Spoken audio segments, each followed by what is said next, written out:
Good morning, loyal subscribers. I seem to be afflicted by the hat and sunglasses disease. It's hitting the off-grid community. Tony Mullins was recently struck down by it. I have a particularly severe case with this giant oversized sombrero that I bought about 3 years ago. And every time I wear this thing in public, I tell you what, I get probably more stares than I do when I'm wearing the solar fan hat. I'm not joking. It's structural integrity's lacking a little bit, but all the same, you know, in this blazing heat of, what is it, 50 Fahrenheit or something here at the moment, you know, I desperately need to wear these.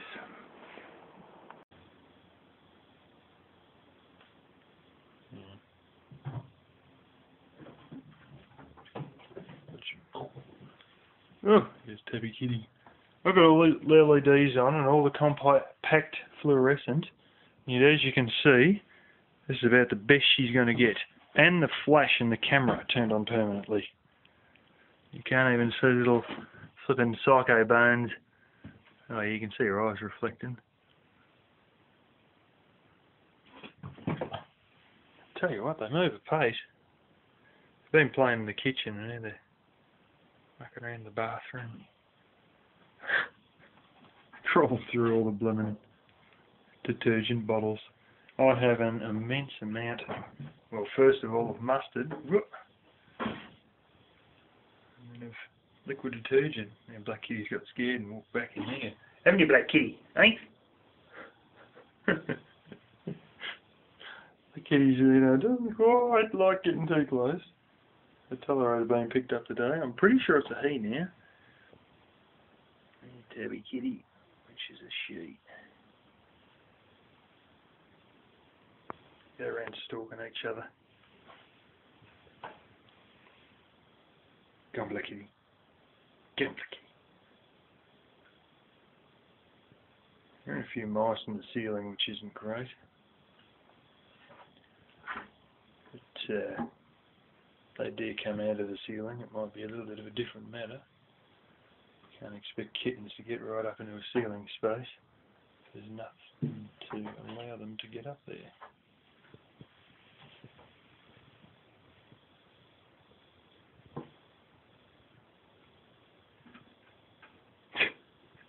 Do this thing where they get on top of the detergent containers and walk through. Also around the back of the shower base there's actually a little gap, because the shower base frame here, when it gets to the back, it's actually separate from the wall, and you've got a gap of about 6 inches or so. Go get him, kitty. Look at this. Straight up the bloomin'. You're getting into this thing of climbing up bloomin' posts and everything, like the veranda posts. And they actually stick their paws in amongst the chicken wire and try and walk up some of the chicken wire. Yeah, it'll be a big bit of wire, buddy.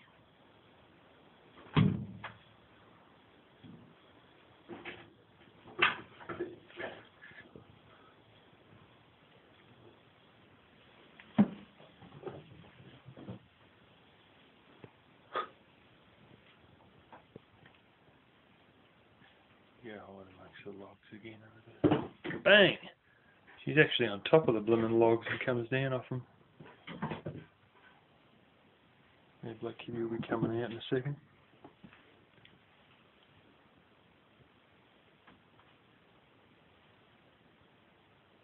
Maybe not.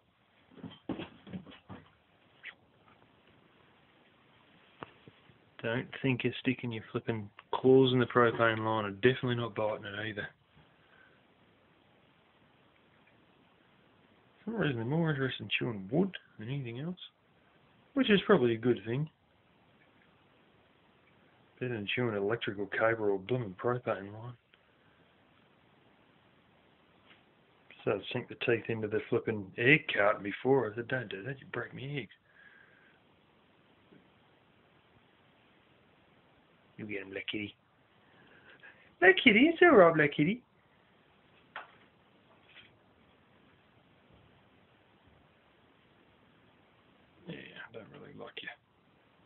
yourself against any food utensils there, buddy.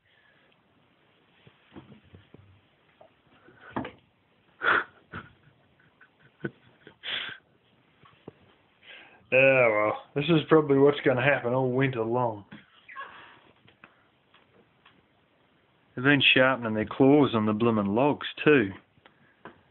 And then, just like she was chewing the little end of the broomstick there, they chew the flippin' little knobs, which I didn't quite get off with the reciprocating saw.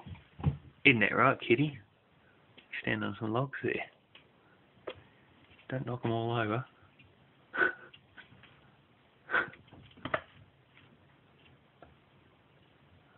Bloody adventure playground. Even black kitty's up there. Yeah, careful, buddy. You don't want to tip it over. Alrighty. My little paws have been wandering, and I saw someone playing with the solar cable, so I just duct taped them up there. I was going to put in a few, what do you call them? Little cable holder thingies that these things here on the central wood here, but I don't think there's any point. If they keep up with this crap of playing with wires, I'll stick chicken wire around here and keep them out altogether. But I think it's just one of those things when they're young, they like to play with a lot of stuff and whatnot, and that's just the way it goes. I haven't got much done today, actually. I've been a bit depressed the last couple of weeks because somebody helped me out greatly with something, and then, well, you know, decided to come out with a whole heap of very bloody smart-ass statements based on 90% assumptions. And, you know, told me that I was basically sitting around doing nothing and you can't do nothing while you're unemployed, you know. They had all the chance in the world to look at YouTube, but decided to give me a sledging, and quite frankly I've been a bit pissed off for about 2 weeks about it now. And yeah, one of their things was, their main thing was that I should do this house up like the Taj Mahal. I don't know if that's a really good idea, wasting bucket loads of money on a house that's going down the drain, because honestly, like, you know, look, it's the building standard for the period, and you only need to build buildings to the standard that they were built when they were originally built, but that's rocks. Yeah, holding the main beams up. They move back and forwards. You know, the doors close well in the winter, but not well in the middle of summer. They don't really line up. I can see one wall's got a lean on it. I'm not going to spend $500 worth of tiles on a bathroom and then look at the floor and go, geez, the floor's just about stuffed. It's starting to rot in between the boards. Maybe I better replace that, because then if I chop all that out, then I'll see the stumps, and then before you know it, you might as well just build a brand new house from the get-go, because there's intrinsic problems with this. That over there, the solar fridge is in there. Actually, that's the cable, that white conduit holds the cable for the fridge. And then there's a black line there that's actually the cigarette lighter plug connection, because I love having cigarette lighter plugs as well, and I sometimes charge the tablet off that like I did yesterday. That is about a foot off the ground, as you can probably see, and in the other corner of my bedroom it's flat on the ground. So there's about a foot difference in one side of the house to the other. Plus, as I was out here, I noticed this. Frickin' borers. Now, this is a little almond tree. I killed one there, which has actually got mushrooms coming out. Another one there, because I wanted to put the solar systems here, and of course, you know, you got to have room to put them there. This may get a bit of a severe trim in the winter to give me a bit of extra sunlight. But anyways, this bastard's got borer. I actually cut this off about, like 3 years ago? You know, because I realised that having this big branch coming out here was going to block any afternoon sun. Not that all that really helps anyway, all the cypress there.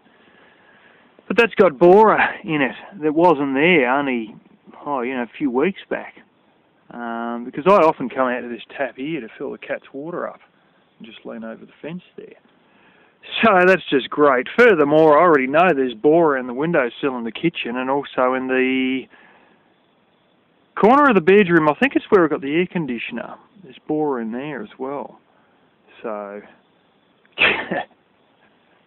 who would be dumb enough to pour money into a place that's probably, needs everything replaced on it? It's got borer in it, part of it. It's got borer in the trees only a few feet away from it.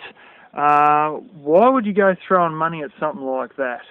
It'd be better to spend money on a new house, which I will be talking about probably only in about a week or two. I've made a video already for that.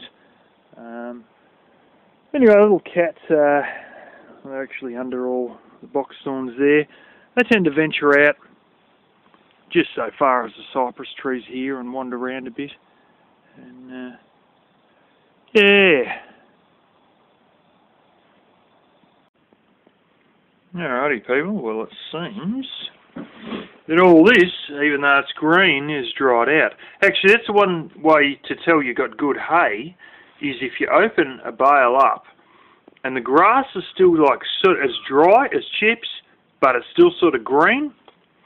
That's a sign that you've got some good hay. When it looks like that beautiful golden yellow, it's actually a sign it's shit hay. But anyway, that's the lemon scented verbena. This is the stevia, and this took a little longer, and I actually will leave this laying out a bit longer. That's the mushroom herb there. Yeah, when you break all these off, you break them off of the stem. Don't take the stem with it. And I set them in an envelope, just a normal postage envelope. You can get them for blooming peanuts. And, I've got a whole pack of 100 for bugger all. And set them up against the windowsill just to dry out any further stuff in them. But this one I'll leave for a while. One of the ways to tell that you've got really crappy, cheap, loose leaf tea is if you pour the cup of tea and there's actually stems, like short bits of stem, not even half an inch long, floating on the top. So when you do these, of course, you just want the leaves. You just sort of break the leaves off and leave the stems behind and just chuck them in the bin or in the fire or whatever. Look who's back. What you doing, you old codger? He just walks around and doesn't do much. I came out the other night out of the dunny because I've got an outside dunny sort of thing, and went through a roll and I had like the inner tube, so I went to throw it in the recycle bin, and I shine the torch at the recycle bin and he's just standing right behind the torch. Didn't even flinch. I put this thing in the torch and the roll in the bin and walked off. He didn't even flinch when the torch shone and he just stood there with his living tongue hanging out. He's not very scared anymore. He probably thinks he's going to die soon, so what the hell could I do to him that it'd be much worse? Well, things haven't been working out too well with the car. So I got into something else I could do, and I went over to where my uncle had an old car of his, and there's plenty of old plastics and crap on the ground, and damn it, I don't know if I got it. There's actually a brake drum part. I don't think I actually got it. I have to go back and get that. This is the other one. Now what does that look like? Especially if you cut off all the spikes. It's Bathurst burr. This is now a declared weed where it wasn't only probably about a year or two ago. So this is one you have to get rid of. No options. I think there's little burrs just under there. Trying to start off, but anyway, I got those before the seeds got even a quarter of the size they're supposed to be, so should be right. And there, this car is pissing me off, but nothing we can't fix. Well, I got the wood heater going. Ooh, stand back a bit. It's a little bit warmer than it needs to be for me anyway. Yeah, I got the car finished, finally. A simple thing turned into a shitstorm, some of which was caused by an over-tightening of a bolt, some of which was caused by the previous owner obviously over-tightening a bolt and fixing it a certain way. I'll make a whole another video on that. But, yeah, it should be kiln drying, or, you know, properly firing, so to speak, the patch up that I put in the back. Hopefully I didn't fire it up too quick, too fast, because it sort of got really going before, and now it's sort of backing off a bit. Sort of put in a little bit too much wood initially. So hopefully that doesn't cause the patch up to get a crack or anything. Yeah, I've been getting a lot of bits of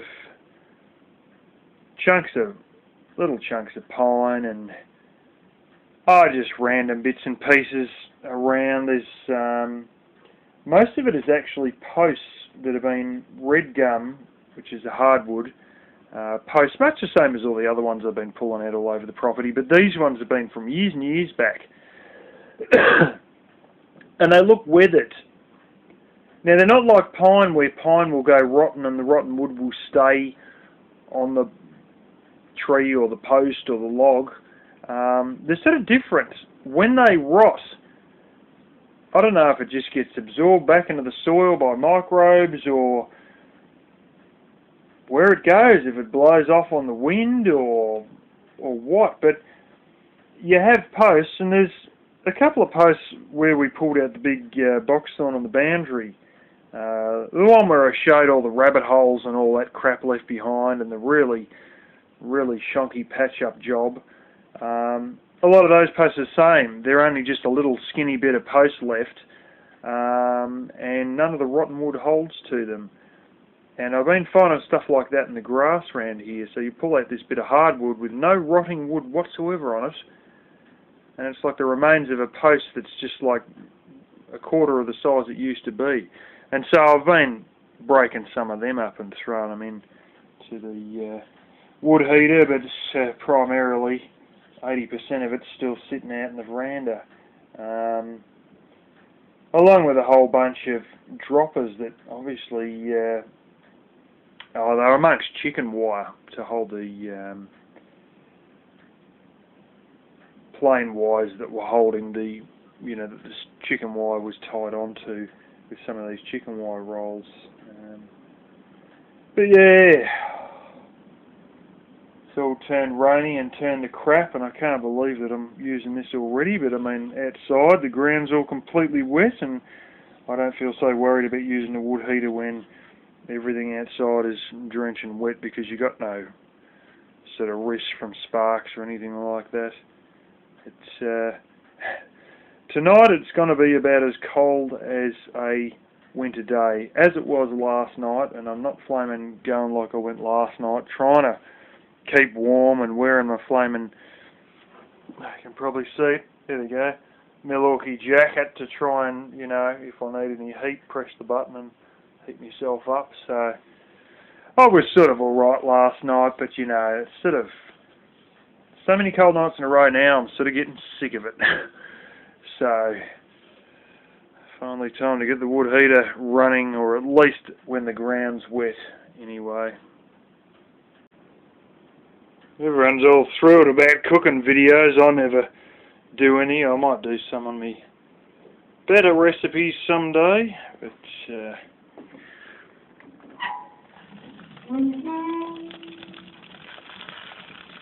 one packet, 2 packet. Oh, that's hot. Now the top packet there is actually a bit of bok choy and Roma tomatoes, and I put a bit of canola oil in there, so I think it's sort of crackling away. I was just trying to cook the tomatoes a bit. And the lower one is actually garlic. Trying to roast a bit of garlic, which I often do in the wood heater, and it comes out quite nice. Alrighty.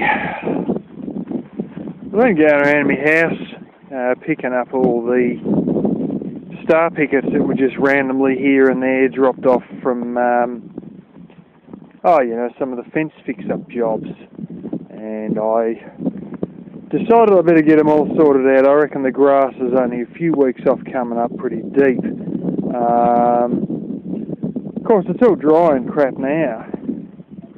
You give it another 6 weeks, and it'll all start to come up, and then everything will get lost. So I've gone around and got all these steel posts from around my house and put them in one heap. And I've been on the old fence that I was cleaning up here that's near my dam there. That was supposed to be a giant veggie patch that was pumped out of said dam, which is actually dry at the moment. I got a few, droppers and bits and pieces out previously, but a few posts that wouldn't come out. So today I've been going around with the post puller and also the sledgehammer. Those are the ones I got before. And actually, some of those I've just got a few minutes ago, I think, yeah. There's more I've got to still pick up. But by giving them a thump with a sledgehammer at the base, I loosen them up a bit and then I can sort of get them out by hand. I use the mechanism for this.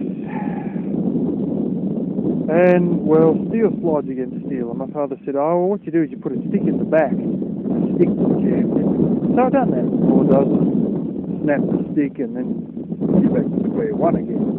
Because the steel usually slips. So at least I know the old school method of doing it by giving a tap with a sledgehammer to loosen it up and then pull it out. But there's way up yonder. There's another bit which is just basically another hook like that, which is basically a chain shortener. You can use those on cranes and all that. The chain sets of cranes, and basically another hook with a chain, and you sort of wrap it around that, hook the chain to itself, and then the chain goes through that there, and then you pull them out. And I've been pulling out some flaming rippers. How's the wire? This is the wire I've picked up in a few minutes.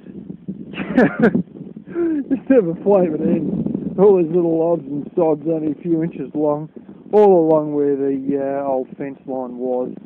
But yeah, we're getting some crackers out here. That one is primarily solid, and like that's 9 or 10 inches across. So it's a hollow just down about there, I think, and then it's solid all the way about there. So that'll be some all-nighters in that. And yeah, you pull them out pretty good, as you can see. That's probably too hard to see, it's too dark, but anyway, that was ground level about where the right of my foot is there. Yeah.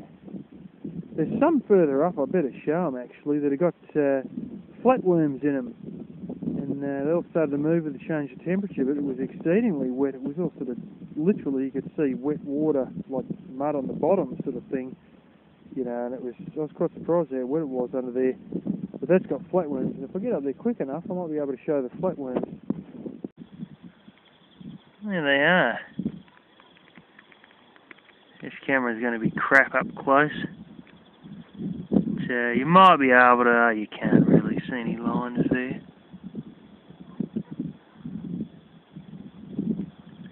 They're all closer to the edge and they're all gone in now, but they're funny things. I might just pluck one out and show you.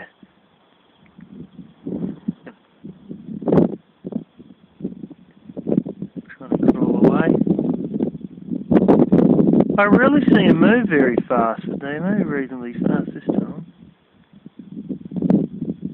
This camera is useless.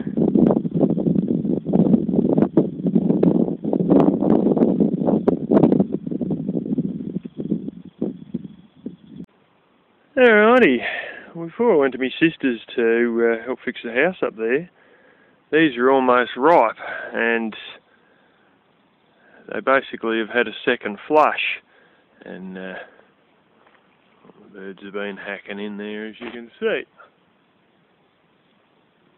Birds have got quite a few. My mum said, oh, you should get a few of these the other day when she's over here, and I sort of haven't bothered, but, you know, it seems as though some people don't bite right through, but they at least give me the sign that it's almost ready to go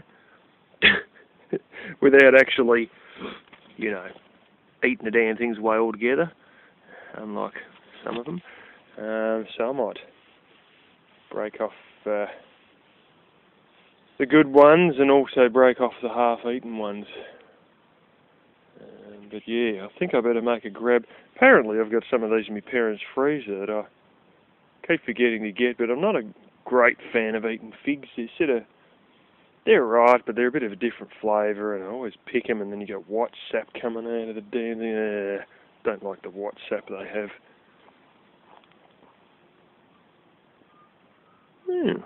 Got little ants. As you can see, little black dots there. Probably not.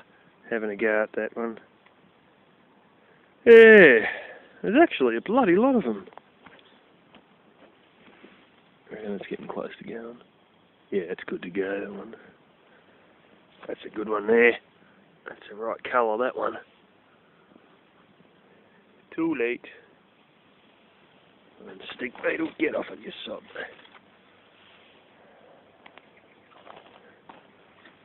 Oh, that one will go like that one in a second. Yeah, I better get a bag and start picking, I reckon.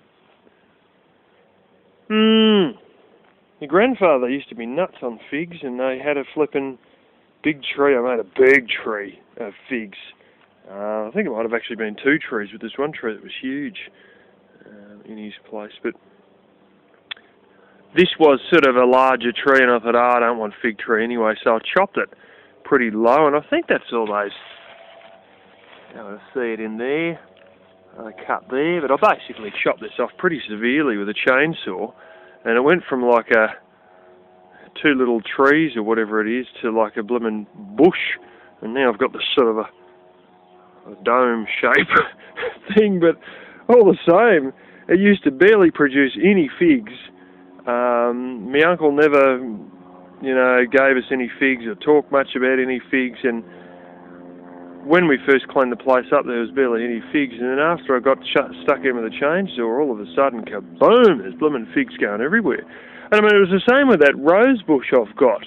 I'll show you the rose bush. It's flaming crazy. Here we are here. This here was just a blooming crappy stalk, and I think it went up a bit higher or whatever, and I cut that off. And this done nothing for like 2 years or something. So I cut it off, and all of a sudden, kaboom! And I mean, the thing's, there's that through there. That's the little almond tree next to the solar panels. It's got the bore in it. And the damn thing's as high as that, within no time flat. Managed to get one to go up the back here. And it's actually held in by the guttering. And so it's cut a whole stack over the roof. But this thing, all I've ever done is just chop there with a chainsaw. After years of my uncle being here, he'd never done a thing. And then I cut that with a chainsaw and just kaboom, off it goes.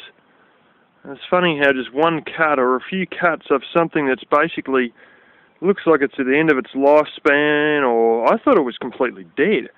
Or not doing a great deal, like, you know, not growing many figs, and all of a sudden, kaboom, off it comes, goes to life and goes berserk. How's this little kitty there? Chewing the box on, aren't you, black kitty? I caught her doing that a few times. It turns out she is a she. I wasn't too sure, so I had to check. You can't really see much amongst black fur. It is indeed a she.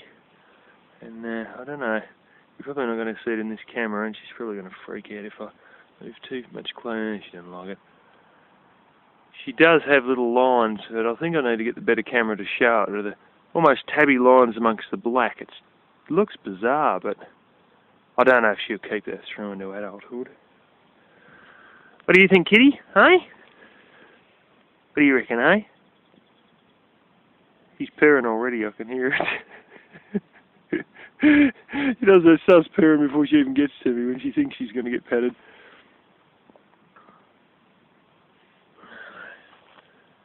I'm like, Kitty, can we see your lines? Probably not. Oh, you might be able to see them. I can see them quite well, actually, now. Get you on the box on, eh, buddy? Oh, there we go. Drop the post off there, and I'll drop these ones. It's going to be cold last night, and I started blooming. Throat went a bit croaky, so I thought stuff it. That's enough to stand out in the wind. And it's about 7 o'clock, so I've decided to whack these in a separate bunch from the big bunch there. Reason being, they are riddled in nails. Instead of using fencing staples, he mustn't have had any, so these are all blooming 3-inch wood framing nails. Of course, they're not galvanised ones, they were just the basic indoor use bright nails, as they call them. And yeah, I put these separate because, you know, they're sort of going a bit crazy on the nails, and it's no good for the miter saw to go through them. So I won't accidentally be going through them, because this stack I'll be looking very carefully when I cut up, sort of thing, to make sure I don't go through them. But I didn't want to mix them in with the others, because the others primarily are just about free of any crap like that. And there's 2 or 3 I think I've still got the wire going through the holes, but I'll see those as I'm, you know, carrying them out of the stack and snip it off with the bolt cutters. Most of these have even got all the wire out of them, aside from about 2 or 3 posts, and essentially almost not a single nail. Well, the odd fencing staple, but very few out of this whole stack that comes from down the bottom. I don't know if there's dirt piled up here or what, because there's a bit of, this is sort of my small dam against the road. There's that giant rose, dog rose, a middle dam, and the other big one over there.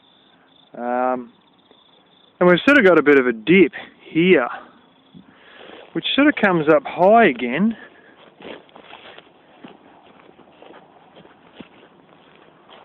And then this little area here sort of acts like a blooming, almost like a wetlands half the time. It's always got water in it, reeds, hundreds on hundreds of frogs here in the winter. These beer bottles. Years of people jumping your fences, stealing your aquatic life and leaving all their beer bottles everywhere. And I mean, I've removed so many beer bottles it's not funny. But for some reason, black soil, sort of darkish brown, sand. So I don't know what's happened here. I've got a funny little feeling that this looks like the same coloured sand that was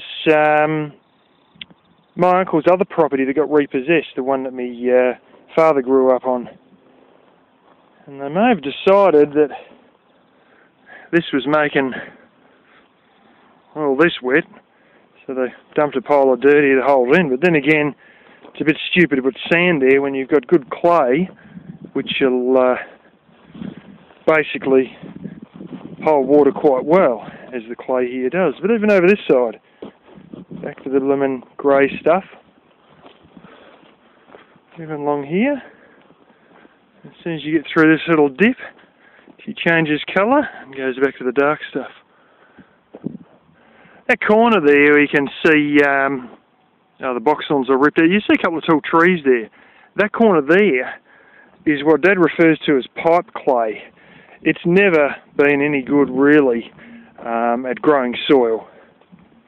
I'll be able to hear the bottle there humming away in the wind. It's never been good at growing any crop up in that corner up there. because it's basically like a light grey coloured clay, and yet it's only in that corner of the property and nowhere else. And yet by the time I get down to the box thorns, the soil changes again, and then it changes again another blooming 50 metres down from like a brown colour into a bright orange colour. So, while we've primarily got volcanic clay here and the associated rocks, you know, on this place I've got probably nearly 4 different soil types in total. But it particularly changes when you start going down the hill, because then you get all the layers of the different soil coming through. You know, and I should show a comparison one day between all the different soil, because the bright orange stuff, it looks brilliant. It just looks like the sort of stuff that they grow potatoes in, sort of thing. And it's fantastic soil, you know. And of course, onions did grow in that soil at one point there, quite a number of years. This is an intelligent little stunt of this stuff. Some of you may know the peach flavoured teas and all that Lipton have, which is basically powdered cordial and tea inside a tea bag. This is a little bit shonkier. There's not blueberry leaves in there. In fact, there's not even blueberry flavouring. There is blueberry smell in there. And some of you may know the association between, you know, your smell and your taste. Good Mythical Morning done a thing on it once. I haven't watched it, but I have watched plenty of other things related to the association between smell and taste. And with this, when you get one of these tea bags with normal tea in it, plus smell, as in scent, and you drink it, you sort of get the idea you're drinking blueberry tea if you put sugar in with your tea. If you hold your nose and drink it, though, it's normal tea that tastes a little bit funny because of whatever they put in to give it the smell.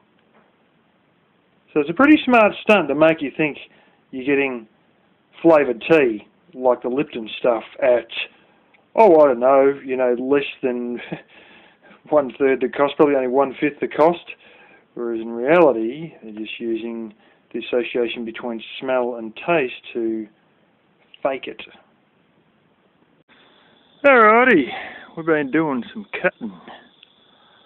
Now all this stuff on the ground that you see here, right through there, and even a lot of this actually, I'm keeping the heavier stuff there, because that's a decent size there, so that'll end up firewood.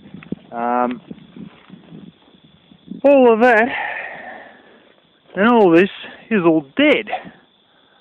So I've been running around. You see some of these little bits that I've been cutting off, clipping off all the dead stuff underneath this peppercorn. Now generally what happens is the sun will shine on one side in the summer, and so the sheep will go to the opposite side for a bit of shade. Because if they come in here, all this stuff until, well, 5 minutes ago, was all right down, and they had to fight their way through all these, you know, sticks to even get in here. Now it's so tall that someone 7.5 foot tall could stand in the main part of this. I mean, you know, this is flipping tall, and there's plenty of room in here now to have as many as 25 sheep shade underneath here, whereas before they wouldn't have, because a lot of this stuff that was attached here, some of these ends were actually on the ground, because a lot of it was actually drooping downwards. As you can see, most of it still is. Even the live stuff all droops downwards. But now that I cut all the dead stuff out, instead of having no sheep come in here, hopefully we'll have, you know, 15, maybe as many as 25 sheep come under here and shelter under here in the summer. Now I realise that this is just the way these trees grow. I realised that years ago, because I'd done a similar thing to a few peppercorn trees on my father's property when I was about 17, I think, quite a long time ago, and I opened up a nice area, and I told a friend about it, and the suggestion was, why don't you grow weed under there? And I often have people suggest a similar thing when I mention that there's actually a lot of room under these peppercorn trees, just so long as you cut out all the dry crap. And actually, last night I was doing a similar thing to another smaller peppercorn tree over the, well, near the driveway, actually. But anyways, yeah, I'll get all of this out. I've got a box thorn that you can't see that's actually up there. You may be able to see the outline of it just there. Most of that's just peppercorn leaves. And I went and cut, I got right underneath it and cut what I thought was the main branches that fed a lot of it, with the hope that it was all going to die and I could burn the bulk of it off. I mean, it's flipping huge. What's guesstimate about 10.5 foot tall. It's massive. And even after I cut what I thought were the main branches, only a quarter of it died and 3/4 of it's still green. So I'm going to stack a bit of this up against the side of it and add a bit of petrol. Well, we might be able to burn out the majority of it, and a lot of it I noticed is also dead in the lower parts of that box thorn. So I'm going to stoke her up a bit more with all this crap and just salvage a few of the better bits for the wood heater and wood stove and whatnot, and rip a bit of this stuff out here that I've cut out. Hopefully, a lot of this blasted box thorn on this end of it. These are all only little sprigs a couple of years ago, and now they're all blooming 5-6 foot tall, stuck in there, and they've got some here, and next year's poisoning job. But anyway, I might rat some of this loose stuff out as well, and probably leave all this for firewood another time, because quite honestly it's just getting ridiculous, the firewood levels I've got around here. I got more than 3 years under cover, and well, you've seen all the other piles, so yeah. Look who's going up the tree. Blimey hell. You're going to be walking on my roof some mornings now, aren't you, Black Kitty? Eh? That's a bit of an achievement, climbing up that tree. Last week we only got about 2 or 3 foot up, and now we're right at the top of said crappy little tree. Notice we've got the bit of downpipe held up by a bit of wire. By that bit there, I've deliberately done that to support it. One of the other jobs I'm going to have to do is sort that out properly. I've got a blooming downpipe pot that I found, well, under a box thorn actually. Whoa! Having fun coming down now, aren't we?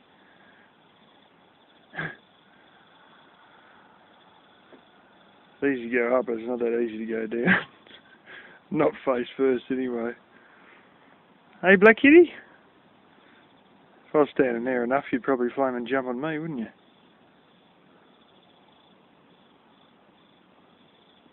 Watch down, boys. Whoa. Back of this, you might as well just go up and stay up, eh? And claws coming out. Woo! Well, you're lucky you got down there without hitting the flaming deck on that. You got tangled up there upside down. These funny little putty tats. This is the stuff now, is sharpening the claws on all the logs of wood, the ones I've got in the house. When you have little offshoots that I haven't really cut back level with the rest of the log, like, say if this was a log, I'd probably cut this, but some of them I haven't cut it right there. I've cut it sort of further up, and they actually chew those bits of wood on the logs. I don't know what it is, just like, I suppose it's like dogs and that, it's just like chewing things. How many you can see it now? Well, you can see the cut from there, goes around it. Yeah, that was a pretty good cut I got a couple of weeks ago, and I'd have cleaned it out with alcohol. I actually cleaned it out with cheap, crappy brandy.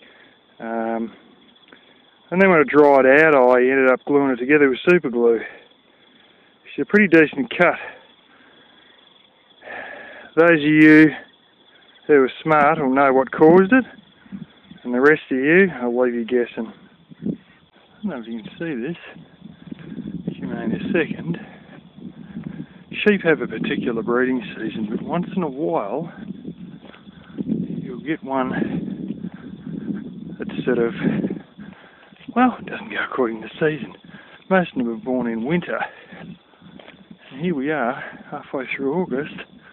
And I don't know how good this camera is, but you'll be able to see what I'm walking up behind here.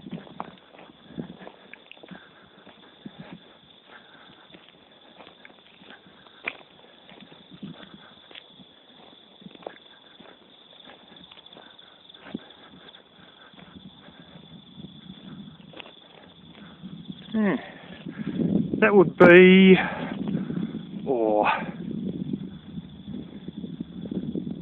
about 4 weeks old, between 4 and 6 weeks, but probably only about 4 weeks because it's still rather smallish on it, but it's very active by the looks of it.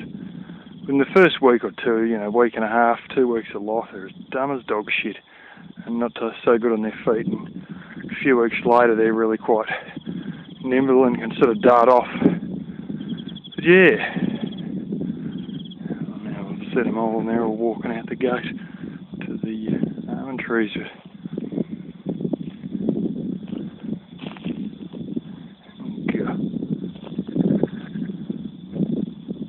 And I can hear a second one, believe it or not.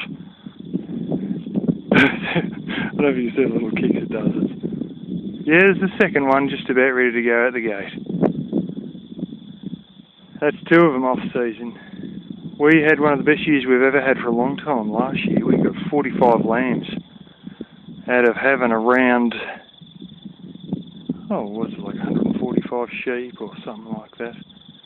I mean, there's several of them that are rams, there's some that are wethers, which are basically, well, rams with the balls cut off. Not all sheep are guaranteed fertile, obviously. They're so funny when they jump and skip and play around. It's like little kittens or little dogs or whatever. Lambs tend to jump and spring. You probably can't see it from here, but I can see it very well.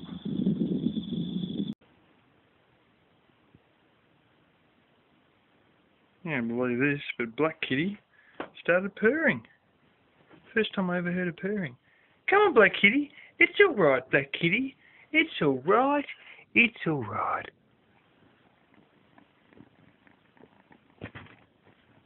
Somebody else is getting jealous, ain't you, buddy?